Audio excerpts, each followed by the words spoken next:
नमस्कार, सुप्रभात, जय हिंद। मैं रवि मोहन शर्मा आप सभी के सामने हाजिर हूं और करंट अफेयर्स के इसी वीडियो में उसी जुनून के साथ में एक बार फिर से आप सभी के लिए बहुत ही बेहतरीन और बहुत ही महत्वपूर्ण वीडियो लेकर के आ गया हूं। उम्मीद करता हूं दोस्तों आप सभी लोग मस्त होंगे और पढ़ाई में व्यस्त होंगे। चलिए आगे बढ़ लेते हैं इस खूबसूरत क्विज के साथ। डूब कर मेहनत करो अपने आज पर, यकीनन जब आप इससे उबरोगे तो खूबसूरती से निखरोगे। ठीक है, आगे बढ़ लेते हैं हम लोग। पहला प्रश्न जो हम लोगों के सामने है वो ये है स्क्रीन पर। हाल ही में किस मंत्रालय ने राष्ट्रीय लॉजिस्टिक उत्कृष्टता पुरस्कार प्रारंभ करने की घोषणा की है? क्या प्रश्न है? किस मंत्रालय ने राष्ट्रीय लॉजिस्टिक उत्कृष्टता पुरस्कार प्रारंभ करने की घोषणा की है? पहला ऑप्शन जल्दी से देख लीजिए, रक्षा मंत्रालय। दूसरा देख लीजिए विज्ञान एवं प्रौद्योगिकी मंत्रालय। तीसरा देख लीजिए वाणिज्य एवं उद्योग मंत्रालय और चौथा है श्रम एवं रोजगार मंत्रालय। चार ऑप्शन आप लोगों को दिए गए हैं। ऑप्शन है इसका वाणिज्य और उद्योग मंत्रालय। ठीक है, उत्तर देख लिया है आप लोगों ने। जल्दी से अब हम लोग बढ़ लेते हैं इसमें आगे, इसकी व्याख्या देख लेते हैं। हाल ही में वाणिज्य और उद्योग मंत्रालय ने, किसने? वाणिज्य और उद्योग मंत्रालय ने राष्ट्रीय लॉजिस्टिक उत्कृष्टता पुरस्कार प्रारंभ करने की घोषणा की है। यह किन दो श्रेणियों में प्रदान किया जाएगा? यह पहली बात तो ध्यान रखने वाली बात यह है कि यह दो श्रेणियों में दिया जाएगा। कौन कौन सी दो श्रेणियां हैं? लॉजिस्टिक इंफ्रास्ट्रक्चर सेवा प्रदाता, दूसरा उद्योगों के लिए विभिन्न उपयोगकर्ता। अब दोस्तों मैं बता देता हूं ये क्यों शुरू किया गया है। लॉजिस्टिक पुरस्कार होता क्या है? लॉजिस्टिक का अर्थ जान लेते हैं हम लोग सबसे पहले। क्या है कि कोई भी उद्यम है, उस उद्यम समझते हैं, इस उद्यम में जो भी व्यक्ति होंगे या जो भी रोजगार प्रदाता होंगे उन लोगों ने अपने ग्राहकों को लुभाने के लिए कौन कौन सी स्कीम्स अपनाई हैं, साथ में क्या क्या डिजिटलीकरण के रूप में इन्होंने अपनाया है, डिजिटल रूप से इन्होंने क्या क्या शुरू किया है, पेमेंट मोड इन्होंने क्या रखा है, इन चीजों के ऊपर यह पुरस्कार शुरू किया गया है। ठीक है, समझ में आ गया होगा। आगे बढ़ लेते हैं एक और बेहतरीन खूबसूरत प्रश्न के साथ में। क्या है पहला? दूसरा प्रश्न, हाल ही में वैश्विक शांति सूचकांक 2021 में एक रिपोर्ट का जारी की गई है। इस रिपोर्ट के अनुसार भारत का स्थान कौन सा है? प्रश्न फटाफट से देख लीजिएगा। वैश्विक सूचकांक और शांति का, किस बात का? शांति का सूचकांक जारी किया गया है 2021 में। भाई जब 2021 का शांति की बात कर रहा है तो शांति तो हमारे इंडिया में बहुत है, लेकिन पता नहीं क्यों हम फिर भी थोड़ा सा पीछे रह जाते हैं। लेकिन हम लोग देख लेते हैं, इस पहला आंसर होगा इसका 135। 135वां स्थान भारत ने इसमें ग्रहण किया है। कोई बात नहीं, देख लेते हैं आगे बढ़ लेते हैं। हाल ही में वैश्विक शांति सूचकांक, देखो बढ़ लेते हैं इसमें, इसकी व्याख्या देख लेते हैं जल्दी से। वैश्विक शांति सूचकांक 2021 का 15वां संस्करण हाल ही में जारी किया गया था। कौन सा जारी किया गया है? 15वां।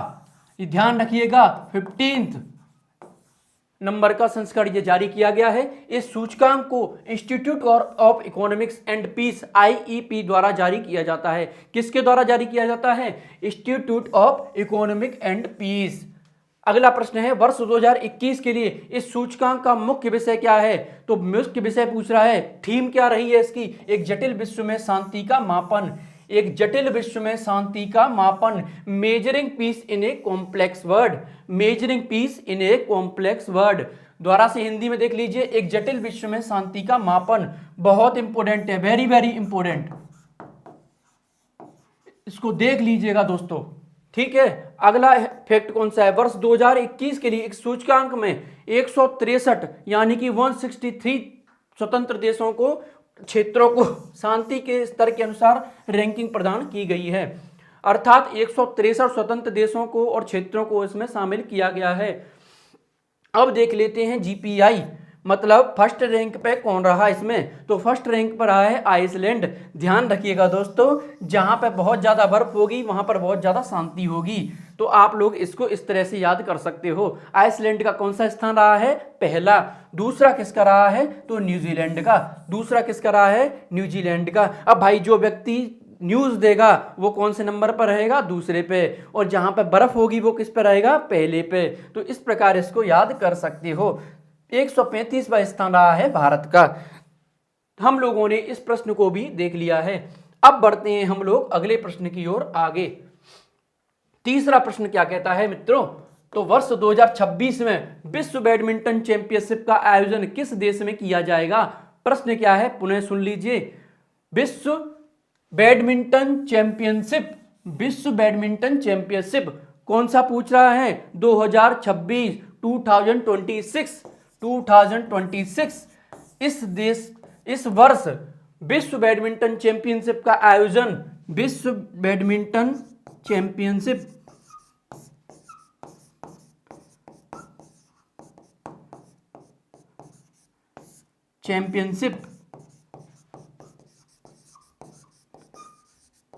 का आयोजन किस देश में किया जाएगा। 3 बन चुके हैं प्रश्न यहां से। 2026 में पहला कि, और दूसरा विश्व बैडमिंटन चैंपियनशिप, तीसरा किस देश में। तो बता देता हूं दोस्तों, इसका आयोजन किया जाएगा मेरे भारत में। तो देख लीजिए दोस्तों, भारत सिर्फ मेरा नहीं है, आप सबका भी है, कोई बात नहीं। BWF, विश्व federation of football, sorry badminton की बात हो रही है यहां पे, ठीक है ना। चलिए अब देख लेते हैं इसका व्याख्या क्या कहती है वो भी देख लेते हैं जल्दी से। हाल ही में बैडमिंटन वर्ल्ड फेडरेशन इसमें 2026 के लिए भारत को BWF वर्ल्ड चैंपियनशिप की मेजबानी सौंपी है। किसने सौंपी है, BWF ने, ठीक है। अगला जल्दी से फैक्ट पढ़ लेते हैं। पहली बार यह प्रतियोगिता वर्ष 1970 में स्वीडन में आयोजित की गई थी। बहुत महत्वपूर्ण पॉइंट है, 1977 में कहां शुरू की गई थी, पहली प्रतियोगिता ये स्वीडन में शुरू की गई थी। अगला देख लेते हैं। ज्ञातव्य है कि भारत ने वर्ष 2009 में हैदराबाद में BSWF विश्व बैडमिंटन चैंपियनशिप की मेजबानी की थी। कब की थी, 2009 में। कब की थी, पहली बार। अब देख लेते हैं वर्ल्ड बैडमिंटन फेडरेशन BWF, तो इसकी देख लेते हैं, इसकी स्थापना कब होती है, 1934 में। जब हम लोगों ने बैडमिंटन वर्ल्ड फेडरेशन के बारे में पढ़ा तो क्यों ना हम लोग इसके बारे में भी थोड़ा सा पढ़ लें। तो इसकी स्थापना कब होती है, 1934 में, 1934 में इसकी स्थापना होती है। मुख्यालय है कुआलालंपुर मलेशिया में। मैंने आपको पहले वीडियो में इसके बारे में बताया था, कुआलालंपुर मलेशिया में इसकी मुख्यालय है और 34 में स्थापना होती है। अध्यक्ष हैं पाल एरिक होयर इसके अध्यक्ष हैं। तो हम लोग अब बढ़ लेते हैं नेक्स्ट प्रश्न की ओर। नेक्स्ट प्रश्न हमारा क्या कहता है वो भी थोड़ा सा देख लेते हैं। चलिए फटाफट से देख लेते हैं। AFC महिला एशिया कप 2022 का आयोजन किस देश में किया जाएगा। कोई बात नहीं, प्रश्न क्या कह रहा है, महिला एशिया कप 2022 का आयोजन किस देश में किया जाएगा। तो पहला है उज्बेकिस्तान, दूसरा है जापान, तीसरा है चीन और चौथा है भारत। तो जल्दी से दोस्तों इसका उत्तर मुझे बता दीजिए। पहली बात, प्रश्न क्या पूछ रहा है, एशियन फुटबॉल कॉन्फेडरेशन AFC महिला एशिया कप 2022 का आयोजन किस देश में किया जाएगा। जल्दी से हम लोग इसकी व्याख्या सहित इसको देख लेते हैं। अब देख लेते हैं क्या है इसका उत्तर। तो उत्तर होगा दोस्तों, इसका भी आयोजन कहां किया जाएगा, मेरे प्यारे भारत देश में। चलिए फटाफट से देख लेते हैं। AFC महिला एशिया कप 2022 का आयोजन महाराष्ट्र में किया जाएगा, वो भी कहां पर, भारत में। महाराष्ट्र भारत में इसका आयोजन किया जाएगा। यह घोषणा एशियाई फुटबॉल परिसंघ AFC के द्वारा की गई थी। किसके द्वारा की गई है, AFC के द्वारा। इनने एक संस्था कहां पर है, कुआलालंपुर मलेशिया में। इन्होंने घोषणा की है कि इसका आयोजन कहां किया जाएगा, भारत के महाराष्ट्र में। यह टूर्नामेंट 29 जनवरी से 6 फरवरी 2022 के मध्य किया जाएगा। कब से किया जाएगा, 6 फरवरी 2022 के मध्य किया जाएगा। 29 जनवरी से और 6 फरवरी के बीच, कब, 2022 में। अब देख लेते हैं AFC एशियाई फुटबॉल परिसंघ। चलिए स्थापना हुई है इसकी 8 मई 1954 मनीला में इसकी स्थापना होती है, मनीला फिलीपींस में। ठीक है ना। इसकी स्थापना होती है 1954 में, मुख्यालय है कुआलालंपुर मलेशिया में। अगला फैक्ट देख लेते हैं, अध्यक्ष कौन है? शेख सलमान बिन इब्राहिम अल खलीफा। क्या नाम है? शेख सलमान बिन इब्राहिम अल खलीफा। और महासचिव कौन है? दातो विंडसर जॉन। चलिए कोई बात नहीं, अगले प्रश्न की ओर हम लोग बढ़ लेते हैं। तो अगला प्रश्न दोस्तों क्या कहता है इसका, फटाफट से हम लोग देख लेते हैं।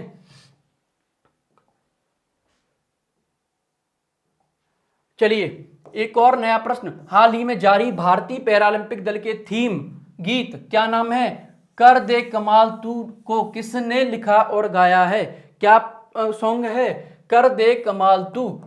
क्या नाम है? कर दे कमाल तू। प्रश्न पूछ रहा है किसने इस सॉन्ग को गाया है और लिखा है। लेकिन यहां पर ध्यान देने वाली बात यह है, पैरालंपिक की यहां बात हो रही है, पैरालंपिक दल की बात हो रही है।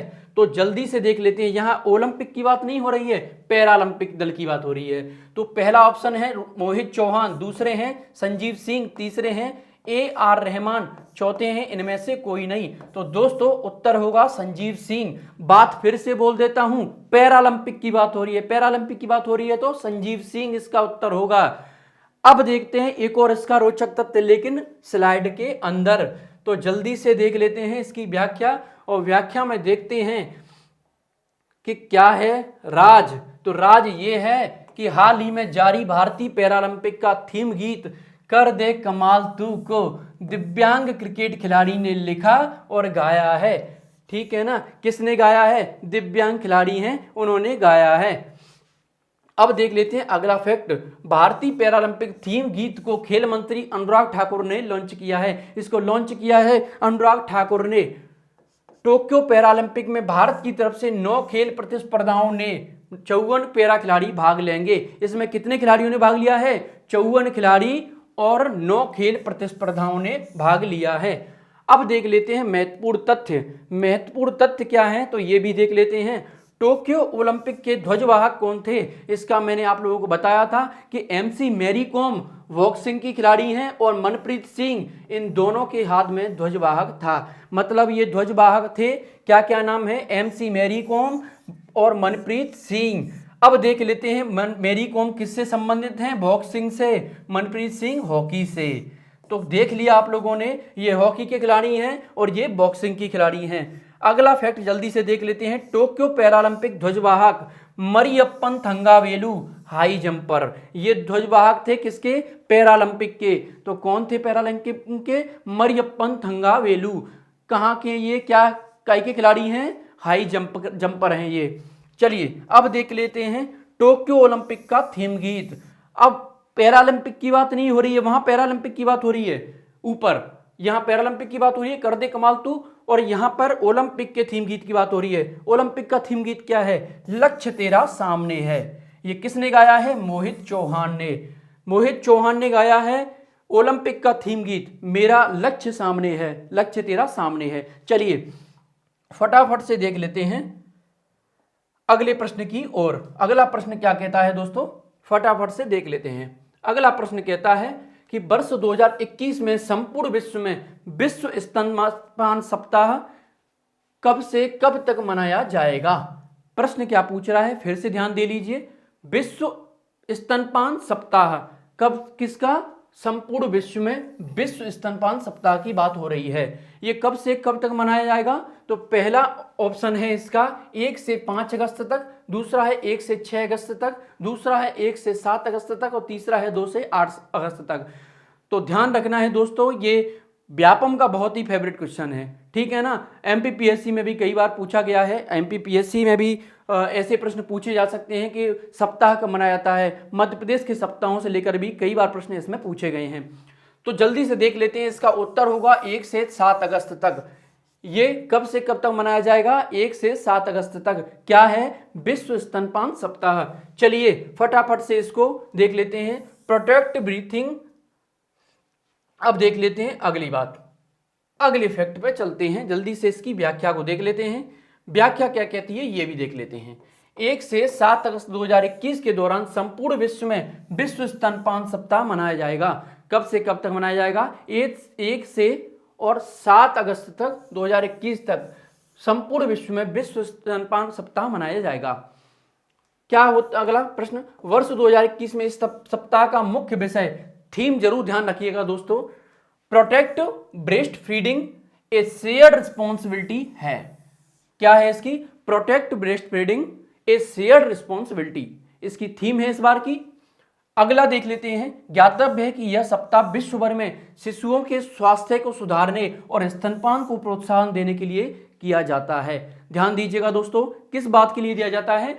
स्वास्थ्य को सुधारने के लिए, शिशुओं के स्वास्थ्य को सुधारने के लिए और स्तनपान को बढ़ावा देने के लिए, ठीक है ना, प्रतिवर्ष मनाया जाता है। इस प्रकार हम लोगों का यह प्रश्न भी पूरा हो गया है। अगले प्रश्न की ओर बढ़ लेते हैं। चलिए फटाफट से देख लेते हैं। अगला प्रश्न क्या कहता है? गरिमा गृह की स्थापना किसके लिए की जा रही है? बहुत इंपोर्टेंट क्वेश्चन है, बहुत ज्यादा इंपोर्टेंट है, जल्दी से आप लोग देखिएगा। पहला है यौन उत्पीड़न की शिकार महिलाओं के लिए, दूसरा है ट्रांसजेंडर व्यक्तियों के लिए, तीसरा है परिव्यक्त महिलाओं के लिए, चौथा है परिव्यक्त वरिष्ठ नागरिकों के लिए। परिव्यक्त का मतलब होता है जिन लोगों को छोड़ दिया गया हो, या जिसमें महिलाएं भी हो सकती हैं, वरिष्ठ नागरिक भी हो सकते हैं, ट्रांसजेंडर आप समझते हैं, और ये है यौन उत्पीड़न की शिकार महिलाओं के लिए। चलिए इसका उत्तर हो जाएगा ट्रांसजेंडरों के लिए। ट्रांसजेंडरों के लिए गरिमा गृह की स्थापना की जा रही है। बहुत महत्वपूर्ण है ये, इसको देख लेते हैं, इसकी व्याख्या देख लेते हैं। क्या कहती है व्याख्या, जल्दी से देख लेते हैं। समुदाय आधारित संगठनों की मदद से ट्रांसजेंडर व्यक्तियों के लिए गरिमा गृह स्थापित किए जाएंगे। किसकी मदद से? समुदाय गृह, मतलब समुदाय की स्थापना है, जैसे कि संगठन हो गया, कोई भी एनजीओस हो गए, इनकी मदद से क्या हो रहा है? बहुत सारे लोगों ने एक एनजीओ बना लिया, संगठन बना लिया, उनकी मदद से क्या हो रहा है? इनके लिए गरिमा गृहों की स्थापना की जाएगी। अब इसका मतलब क्या है? ट्रांसजेंडर व्यक्तियों को सुरक्षित आश्रय प्रदान करने के लिए 12 पायलट प्रोजेक्ट स्टार्ट किए जाएंगे। मतलब इसमें पायलट आश्रम स्थापित किए जाएंगे, पहले 12। अब ऐसे आश्रय गृह महाराष्ट्र, दिल्ली, पश्चिम बंगाल, राजस्थान, बिहार, छत्तीसगढ़, तमिलनाडु और उड़ीसा राज्यों में स्थापित किए जाएंगे, ठीक है ना। अगला देख लेते हैं। ज्ञातव्य है कि सामाजिक न्याय एवं अधिकारिता राज्य मंत्रालय ने 25 नवंबर 2020 को ट्रांसजेंडर व्यक्तियों के लिए राष्ट्रीय पोर्टल भी लॉन्च किया था। कब किया था? 25 नवंबर 2020 को। उसके बाद में अब थोड़ी सी सुधि आई तो क्या कर दिया, इनके लिए एक पायलट आश्रम स्थापित किए जा रहे हैं, जिसका नाम क्या है? गरिमा गृह, ठीक है ना। चलिए फटाफट से आगे बढ़ लेते हैं अगले प्रश्न की ओर। अगला प्रश्न क्या कहता है वो भी जल्दी से देख लेते हैं। तो अगला प्रश्न कहता है दोस्तों, वेरेंगटे शहर हाल ही में किन दो राज्यों के बीच सीमा विवाद के कारण चर्चा में रहा है? कौन सा शहर है? वेरेंगटे। वेरेंगटे शहर आप लोगों ने जरूर नाम सुना होगा। हाल ही में ये मिजोरम और मणिपुर, त्रिपुरा और असम, मिजोरम और असम और मणिपुर, ये 4 नाम आप लोगों को दिए गए हैं। उत्तर जल्दी से बताइएगा। उसका उत्तर होगा सी, यानी कि मिजोरम और असम। इन 2 राज्यों के बीच में ये शहर बहुत चर्चा में रहा है। ये चूंकि एक विवादित सीमा रेखा है इन 2 राज्यों के बीच में, मिजोरम और असम में, ठीक है। यहां पे अभी झड़प हुई जिसमें कम से कम 5 से 8 पुलिस वालों की हत्या कर दी गई थी और बहुत सारे नागरिक जो हैं इसमें जख्मी हुए। हालांकि ये टॉपिक मैं आप लोगों के लिए सामने लेकर के आऊंगा, बहुत जल्दी लेकर के आऊंगा, क्यों विवाद का वजह रहा है ये और क्यों यहाँ पर विवाद अक्सर होता रहता है इस वजह से, इस शहर की वजह से। चलिए हम लोग देख लेते हैं इन 2 शहरों की क्या स्थिति है, क्या दिक्कत है इन राज्यों में, दोनों में लेकर के आऊंगा, जल्दी लेकर के आऊंगा। चलिए तब तक देख लेते हैं। हाल ही में कोलासिब जिले का वेरेंगटे शहर असम और मिजोरम में सीमा विवाद को लेकर चर्चा में रहा है। हम देख लेते हैं असम के बारे में। अब असम की राजधानी है दिसपुर, मुख्यमंत्री हैं हिमंत बिस्वा शर्मा और राज्यपाल हैं जगदीश मुखी। राज्यपाल कौन है? जगदीश मुखी। मुख्यमंत्री कौन है? हेमंत बिस्वा शर्मा। और राजधानी क्या है असम की? दिसपुर। फटाफट से देख लेते हैं मिजोरम के बारे में। इसकी राजधानी कौन सी है? आइजोल। मुख्यमंत्री हैं जोरमथंगा और राज्यपाल हैं हरिबाबू कंभमपति। क्या नाम है? हरिबाबू कंभमपति। फटाफट से अगले प्रश्न की ओर बढ़ लेते हैं। अगला प्रश्न क्या कहता है जल्दी से देख लेते हैं।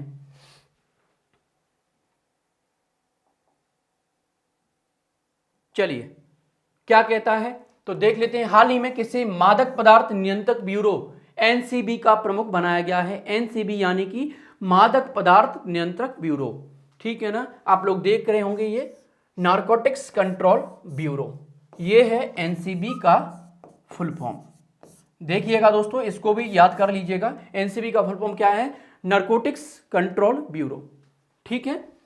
देख लेते हैं। राहुल सचदेवा पहला ऑप्शन, दूसरा है प्रभात कुमार, तीसरा है राकेश अस्थाना, चौथा है एसएन प्रधान। तो एसएन प्रधान को हाल ही में मादक पदार्थ नियंत्रक ब्यूरो का प्रमुख बनाया गया है। एनसीबी का प्रमुख किसे बनाया गया है? तो उत्तर हो जाएगा इसका एसएन प्रधान का, ठीक है। जल्दी से देख लेते हैं इसकी व्याख्या।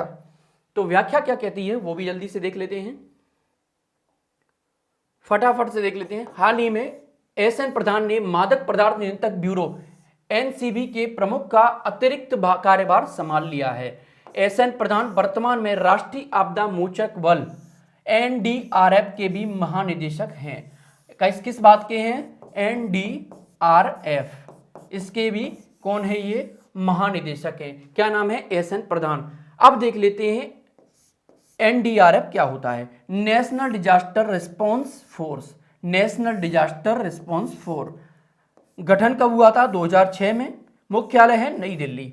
बता देता हूं दोस्तों, इस समय भारत के कई जिलों में, कई राज्यों में बाढ़ की स्थिति बनी हुई है, जिसमें महाराष्ट्र,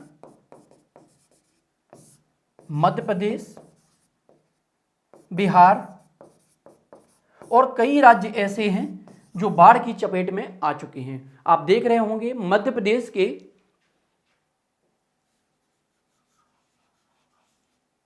ये जो बेल्ट है नॉर्थ वाला, मुरैना, भिंड, श्योपुर और शिवपुरी, ये जो बेल्ट है इसमें भी बाढ़ का बहुत प्रकोप है। और यहां पर लगातार एनडीआरएफ और एयरफोर्स लगातार यहां पर सक्रिय हैं और अपनी अपनी भूमिकाएं निभा रहे हैं। एनडीआरएफ का प्रयोग हमेशा आपातकालीन आपदाग्रस्त जिलों में, जहां पर बाढ़, भूकंप या मृदा स्खलन जैसी समस्याएं जब भी होती हैं, तो एनडीआरएफ वहां जरूर कार्य करता है, ठीक है ना। हम लोग बढ़ लेते हैं अगले प्रश्न की ओर। चलिए अगला प्रश्न और आखिरी प्रश्न, फटाफट से इसको देख लेते हैं। चलिए, हाल ही में ईरान के राष्ट्रपति के रूप में किसे नियुक्त किया गया है? प्रश्न बहुत इंपॉर्टेंट है। क्या है? ईरान के राष्ट्रपति के रूप में किसे नियुक्त किया गया है? क्यों हमारा यह जानना जरूरी है? ईरान से हमारे कच्चे तेल को लेकर के मधुर संबंध है। ईरान से हमें कच्चा तेल यहां से आयात होता है। तो हम लोग देख लेते हैं कि कौन है। इब्राहिम रईसी, मोहम्मद खत्री, हसन रूहानी, अमीर हातमी। 4 ऑप्शन आप लोगों को दिए गए हैं, आप लोग देख रहे होंगे। फटाफट से इसके उत्तर को देख लेते हैं और इसके बारे में व्याख्या देख लेते हैं। देखिए भाई, पहली बात तो एक बात जान लीजिए, बहुत अच्छा कोड में आप लोगों को इसके बारे में बताऊं कि पहले आप लोग देख लो कि इब्राहिम रईसी को 3 अगस्त 2021 को ईरान के राष्ट्रपति के रूप में चुना गया है। किसे चुना गया है? इब्राहिम रईसी। इन्होंने इस पद पर हसन रूहानी का स्थान लिया है। पहले राष्ट्रपति कौन थे? इसका मतलब क्या है? हसन रूहानी। अब देख लेते हैं ईरान के बारे में। इसकी राजधानी है तेहरान। रान मतलब राजधानी भी आपको पकड़ में आ जाएगी, ईरान से तेहरान, ठीक है। मुद्रा है ईरानी रियाल, ठीक है ना। कौन सी मुद्रा है? ईरानी रियाल। देख लेते हैं राष्ट्रपति इब्राहिम रईसी। अब दोस्तों, जिस देश के पास, ये ईरान है, ईरान के पास तेल है, तो तेल है तो इसका मतलब पैसा भी होगा, और जब पैसा है तो वो कौन हो गया? रईस, ठीक है। जब ईरान के पास तेल है तो पैसा है, पैसा है तो वो रईस है। इसका मतलब राष्ट्रपति कौन हो जाएंगे? इब्राहिम रईसी। मतलब ये बहुत रईस व्यक्ति हैं। इस प्रकार आप इसको कोड के जरिए याद कर सकते हैं। ठीक है, हम लोगों ने देख लिया इसके बारे में। चलिए, तो आप लोगों की ये 10 क्वेश्चंस की सीरीज यहाँ पे महत्वपूर्ण क्वेश्चंस की समाप्त होती है। बने रहिए, करंट अफेयर्स पढ़ते रहिए। पुनः कहूँगा, करंट अफेयर्स जितना आप लोग रोजाना प्रैक्टिस में लेकर के आएंगे उतना ही आपको महत्वपूर्ण फायदा होने वाला है। आप लोग अगर 1 महीने में 2 महीने में करंट अफेयर्स पढ़ना शुरू करेंगे, वो हमारे करंट पर सिर्फ रटा सकता है, करंट पर अप्रोच नहीं बना सकता। इस चीज को सीखिए। यहां से बहुत सारी चीजें स्टार्ट होती हैं। देखिए, करंट अफेयर्स से बहुत सारी चीजें हैं। यदि करंट अफेयर्स आप पढ़ रहे हैं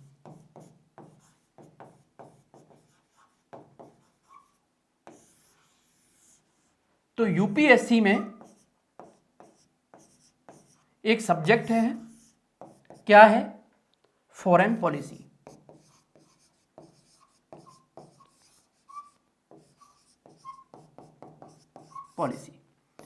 ये सिर्फ यूपीएससी का नहीं मान सकते। यदि आप अपनी समझ विकसित करना चाहते हैं, दूसरे देशों से हमारे संबंध पढ़ना चाहते हैं, हमारी वाकई में क्या स्थिति है, दूसरे देशों से संबंध कैसे हैं, पड़ोसी मुल्कों से हमारी क्या स्थिति है, और हम लोग क्या क्या चीज़ें आयात करते हैं, क्या क्या निर्यात करते हैं, इसका मतलब यही है। मतलब विदेश नीति, मतलब हमारी विदेश नीति कैसी है। तो विदेश नीति अगर आपको ठीक से पढ़नी है तो करंट अफेयर्स को पहले समझना होगा, और करंट अफेयर्स पढ़ रहे हैं तो विदेश नीति पर भी हम लोग चर्चा करेंगे। इस प्रकार आपका 2 चीजों से अप्रोच जम जाएगा। और दूसरी चीज, करंट से आप किसी भी सब्जेक्ट को कोरिलेट कर सकते हैं। ठीक है ना? तो आपने चीजों को देख लिया है, समझ लिया। इस प्रकार हम लोगों का आज का ही करंट अफेयर समाप्त होता है। ध्यान रखिएगा। जय हिंद, जय भारत।